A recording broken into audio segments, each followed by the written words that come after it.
Hello guys, this is Sonu Singh and welcome back to my channel. Today our topic is a future indefinite tense. Future indefinite tense में हम उन sentences को बनाते हैं जिसमें कोई प्लान अथवा योजना हो. फ्यूचर इंडेफिनिट टेंस के जो आइडेंटिफिकेशन होती है हिंदी सेंटेंस और इंग्लिश सेंटेंस के अलग अलग. हिंदी के सेंटेंस के अंत में हमेशा गा, गी अथवा गे आता है, जबकि इंग्लिश के सेंटेंस में ऑक्सिलरी वर्ब के रूप में विल या शैल का यूज किया जाता है. उसके साथ ही वर्ब की फर्स्ट फॉर्म का यूज किया जाता है. Once again, future indefinite tense की जो आइडेंटिफिकेशन होती है हिंदी के सेंटेंस में, हिंदी के सेंटेंस के अंत में गा, गी, गे आता है, जबकि इंग्लिश के सेंटेंस में ऑक्सिलरी वर्ब के रूप में हम विल या शैल का यूज करते हैं, जबकि मेन वर्ब के रूप में वर्ब की फर्स्ट फॉर्म का यूज करते हैं. अब हम बात करते हैं अफर्मेटिव सेंटेंस के स्ट्रक्चर की. जब भी हम अफर्मेटिव सेंटेंस का स्ट्रक्चर बनाते हैं तो उसमें सबसे पहले हम सब्जेक्ट का यूज करते हैं. उसके बाद ऑक्सिलरी वर्ब के रूप में विल या शैल का यूज करते हैं. उसके बाद मेन वर्ब के रूप में वर्ब की फर्स्ट फॉर्म का यूज करते हैं और उसके बाद लास्ट में ऑब्जेक्ट का यूज करते हैं. इस प्रकार से जो हमारा स्ट्रक्चर बनता है, सबसे पहले सब्जेक्ट, उसके बाद विल या शैल ऑक्सिलरी वर्ब के रूप में, उसके बाद वर्ब की फर्स्ट फॉर्म, देन ऑब्जेक्ट. अब हमें जानना है विल अथवा शैल का यूज हम किन किन सब्जेक्ट के साथ करते हैं. तो फर्स्ट पर्सन सब्जेक्ट के साथ हम हमेशा शैल का यूज करते हैं. फर्स्ट पर्सन सब्जेक्ट क्या होता है?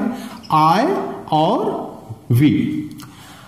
सेकंड पर्सन और थर्ड पर्सन सब्जेक्ट के साथ हमेशा विल का यूज करते हैं. सेकंड पर्सन सब्जेक्ट होता है यू और थर्ड पर्सन होता है ही, सी, इट, दे. इसके साथ ही साथ सिंगुलर सब्जेक्ट और प्लूरल सब्जेक्ट के साथ भी हम विल का ही यूज करते हैं, यानी सिंगुलर के साथ और प्लूरल के साथ हम विल का यूज करते हैं. इस प्रकार से देखा जाए तो आई और वी के साथ शैल का use, you, he, she, it, they singular और प्लूरल सब्जेक्ट के साथ हम विल का यूज ऑलरेडी करते हैं. आप लोगों को एक बात और बता दें कि मॉडर्न इंग्लिश में आजकल आई और वी के साथ भी विल का ही यूज किया जाता है. यानी आप शैल की जगह अगर विल का यूज कर देते हैं तो आपका सेंटेंस रॉन्ग नहीं होगा. लेकिन अभी आप सीख रहे हैं तो मैं आपको एडवाइस दूंगा कि आप ग्रामर के अकॉर्डिंग आई और वी के साथ शैल का ही यूज करें. अब हम आ जाते हैं ट्रांसलेशन पर. पहला ट्रांसलेशन है राम घर जाएगा. तो सबसे पहले स्ट्रक्चर के अकॉर्डिंग सब्जेक्ट आना चाहिए. तो घर जाने का काम कौन कर रहा है? राम कर रहा है. तो सबसे पहले हम सब्जेक्ट लिखेंगे राम. अब हमारी बारी आती है विल या शैल में किसका यूज करेंगे. तो अभी मैंने आपको बताया कि सिंगुलर सब्जेक्ट के साथ विल का यूज होता है, यानी राम के साथ हम विल का यूज करेंगे, राम विल. इसके बाद वर्ब की फर्स्ट फॉर्म का यूज करेंगे. वर्ब की फर्स्ट फॉर्म राम घर जाएगा, यानी राम के द्वारा घर जाने का काम हो रहा है, यानी जाने की इंग्लिश होती है गो. गो और वर्ब की फर्स्ट फॉर्म का यूज करना है तो गो ऑलरेडी यहीं पर आ जाएगा. Ram will go to, object आपका हो गया होम. ये आपका फर्स्ट सेंटेंस हो गया. अब दूसरा सेंटेंस है मैं तुम्हें पढ़ाऊंगा. सब्जेक्ट क्या है? पढ़ा कौन रहा है? मैं, यानी आई. अब आई के साथ शैल का यूज होगा कि विल का यूज होगा, इसे आपको जानना है. तो अभी मैंने आपको बताया था आई और वी के साथ शैल का यूज होता है. अगर मैं यहां पर आई के साथ विल का यूज करूं तो ये रॉन्ग नहीं होगा, लेकिन जब आप सीख रहे हो तो हमेशा ग्रामर टू ग्रामर ही सीखना चाहिए. तो मैं आपको यही कहूंगा कि आप आई के साथ शैल का ही यूज करें, यानी आई शैल.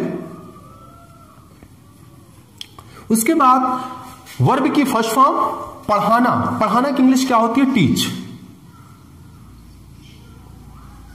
इसके बाद ऑब्जेक्ट क्या है? You. I shall teach you. इस प्रकार से आपका यह सेंटेंस बनता है आई शैल टीच यू, मैं तुम्हें पढ़ाऊंगा. नेक्स्ट सेंटेंस है हम पतंग उड़ाएंगे। हम यानी वी के साथ किसका यूज होगा? आई और वी के साथ शैल का यूज होता है। We shall. हम कौन सा काम कर रहे हैं? पतंग उड़ाने का, यानी उड़ाना यानी फ्लाई अ काइट। इस प्रकार से आपका ये सेंटेंस बन गया, हम पतंग उड़ाएंगे, we shall fly a kite. Next sentence है रीता कार चलाएगी। रीता के द्वारा कार चलाने का काम हो रहा है, यानी हमारा सब्जेक्ट क्या होगा?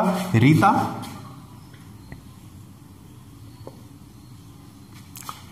रीता के द्वारा कार चलाने का काम हो रहा है। रीता आपका सिंगुलर सब्जेक्ट है, सिंगुलर सब्जेक्ट के साथ हमेशा विल का यूज होगा ऑक्सिलरी वर्ब के रूप में। रीता विल ड्राइव क्या चला रही है? कार। इस प्रकार से आपका सेंटेंस बनता है Rita will drive a car. Next sentence देख लीजिए, मैं कल मूवी देखूंगा, यानी मेरे द्वारा कल मूवी देखने का काम होगा। यानी सब्जेक्ट आई के साथ मैंने आपको बताया शैल का यूज होगा, यानी आई शैल। उसके बाद वर्ब की फर्स्ट फॉर्म, यानी मूवी देखना, watch. I shall watch a movie. कब देखेंगे? कल। यानी इसमें ड्यूरेशन भी दी गई है, तो ड्यूरेशन को चाहे तो आप सब्जेक्ट के पहले भी लिख सकते हैं या ऑब्जेक्ट के बाद भी लिख सकते हैं। टुमारो।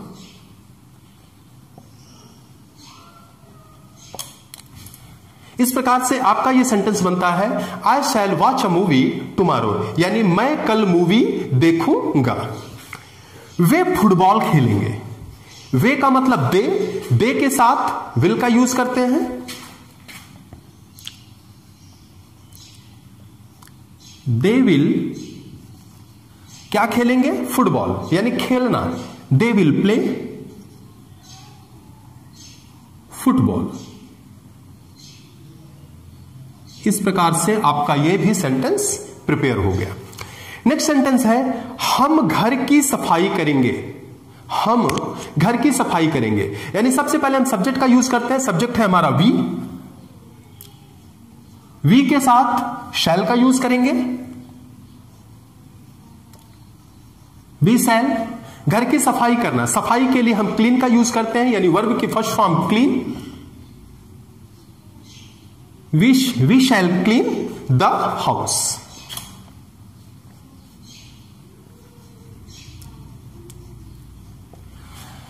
अब हम नेक्स्ट सेंटेंस को देख लेते हैं। वह फूल तोड़ेगा। वह यानी ही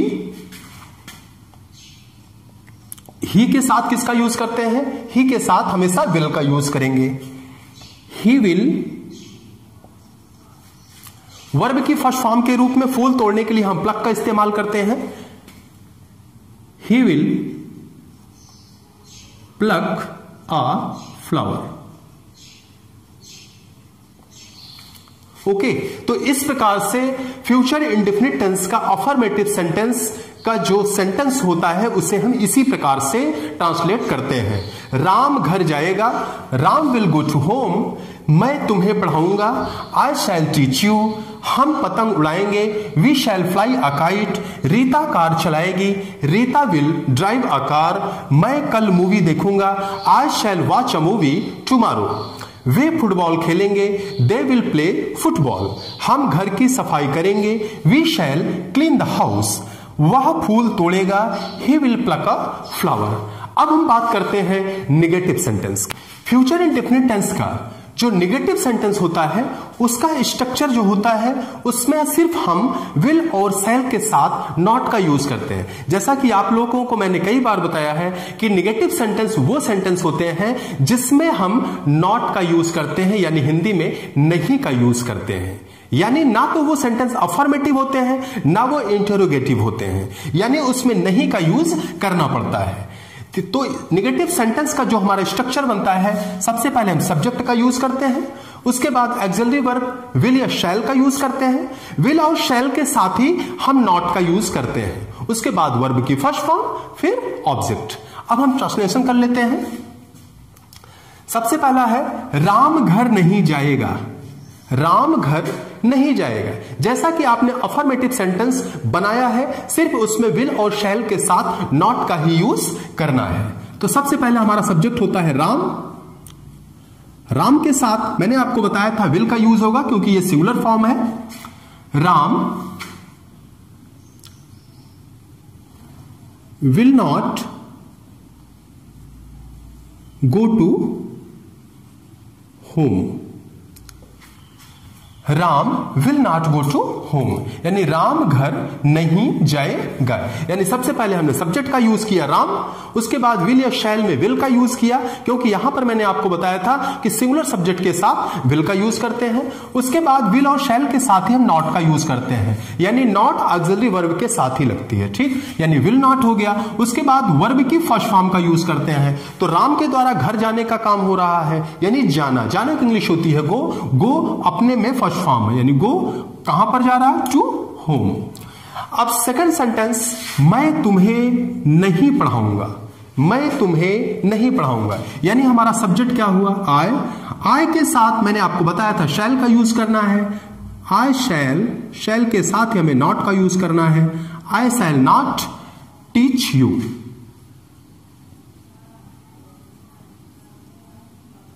आई shall not teach you. Third sentence है हम पतंग नहीं उड़ाएंगे। सब्जेक्ट हमारा है हम। वी के साथ किसका यूज करेंगे, शैल का यूज करेंगे। We shall not,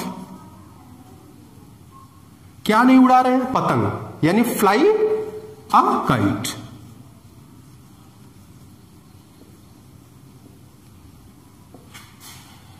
next sentence है रीता कार नहीं चलाएगी। सब्जेक्ट हमारा है रीता। रीता सिंगुलर सब्जेक्ट है, इसके साथ विल का यूज करेंगे।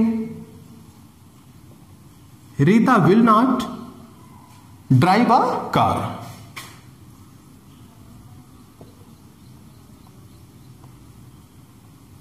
बहुत ही सिंपल है, कुछ करना नहीं है, सिर्फ ऑक्सिलरी वर्ब के साथ हमें नॉट का यूज करना है बस। अफर्मेटिव सेंटेंस में जब हम नॉट लगा देते हैं तो वो हमारा नेगेटिव सेंटेंस बन जाता है। इसी प्रकार से हमारा फिफ्थ सेंटेंस है मैं कल मूवी नहीं देखूंगा।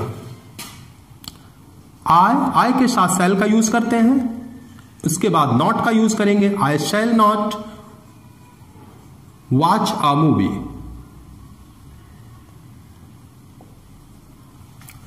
नेक्स्ट सेंटेंस हमारा बनेगा वे फुटबॉल नहीं खेलेंगे। वे यानी दे के साथ विल का यूज करेंगे। दे विल नॉट प्ले फुटबॉल।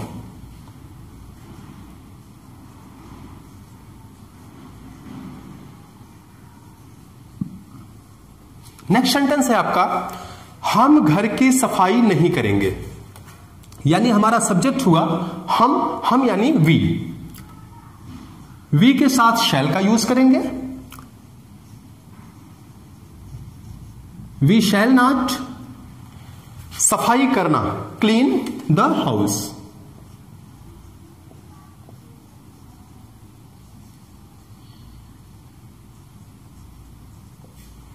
अगला है वह फूल नहीं तोड़ेगा। सब्जेक्ट हमारा हुआ ही के साथ हम विल का यूज करते हैं। ही विल नॉट, फूल तोड़ना यानी प्लक का इस्तेमाल करेंगे वर्ब की फर्स्ट फॉर्म के रूप में। ही will not pluck a flower. इस प्रकार से आपके ये नेगेटिव सेंटेंस बन गए। राम घर नहीं जाएगा, Ram will not go to home. मैं तुम्हें नहीं पढ़ाऊंगा, I shall not teach you. हम पतंग नहीं उड़ाएंगे, we shall not fly a kite. Rita car नहीं चलाएगी, Rita will not drive a car. मैं कल मूवी नहीं देखूंगा, I shall not watch a movie. हाँ, इसमें कल यानी यस्टरडे, जो टुमारो था, तो टुमारो को हम भूल गए, यहीं पे लगा देते हैं, टुमारो। नेक्स्ट सेंटेंस है वे फुटबॉल नहीं खेलेंगे, they will not play football.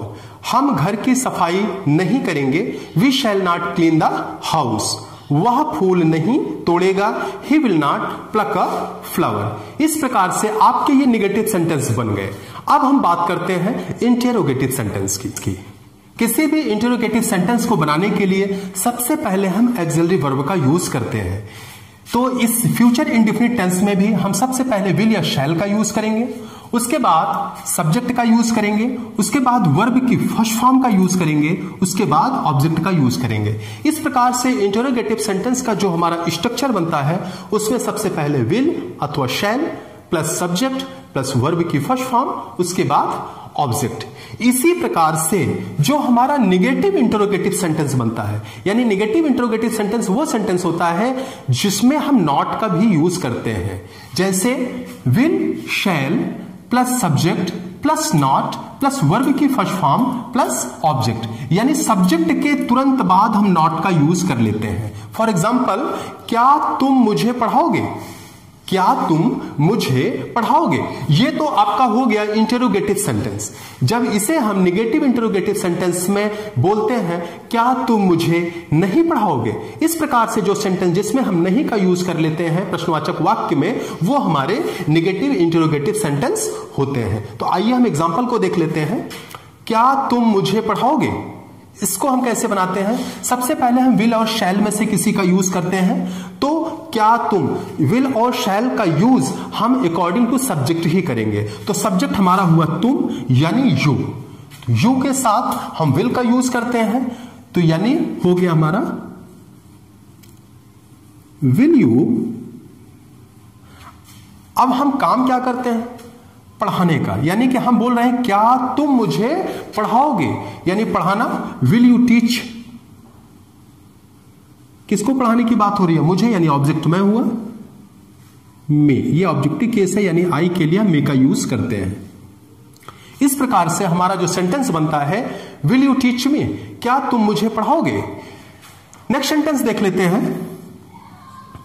क्या रीता कार चलाएगी, क्या रीता कार चलाएगी। Rita is a singular subject, तो रीता के साथ हम किसका यूज करेंगे? विल का यूज करेंगे।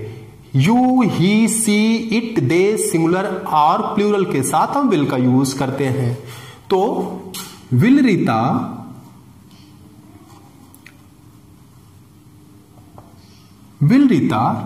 हमारा काम क्या है? कार को चलाना, यानी ड्राइव अ कार।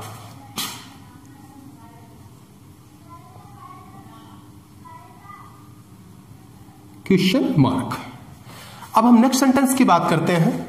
क्या वे फुटबॉल खेलेंगे, क्या वे फुटबॉल खेलेंगे। वे यानी दे, दे के लिए हम विल का यूज करते हैं।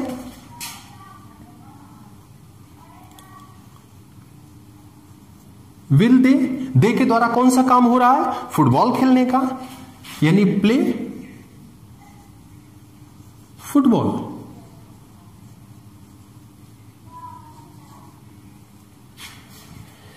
अब हम बात करते हैं निगेटिव इंटरोगेटिव सेंटेंस की।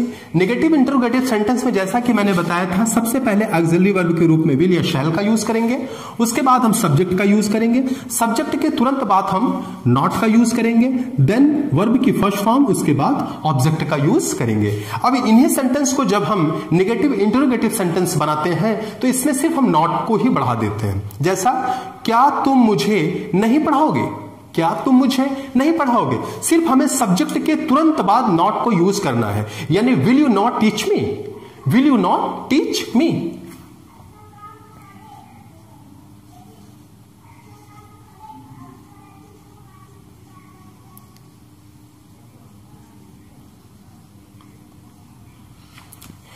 इसी प्रकार से अगला सेंटेंस है, क्या रीता कार नहीं चलाएगी।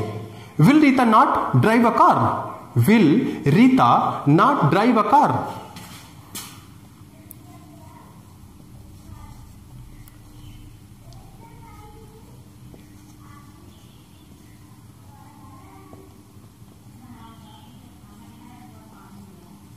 Car.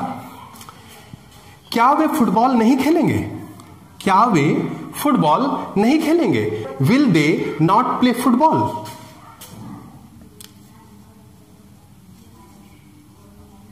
Will they not play football?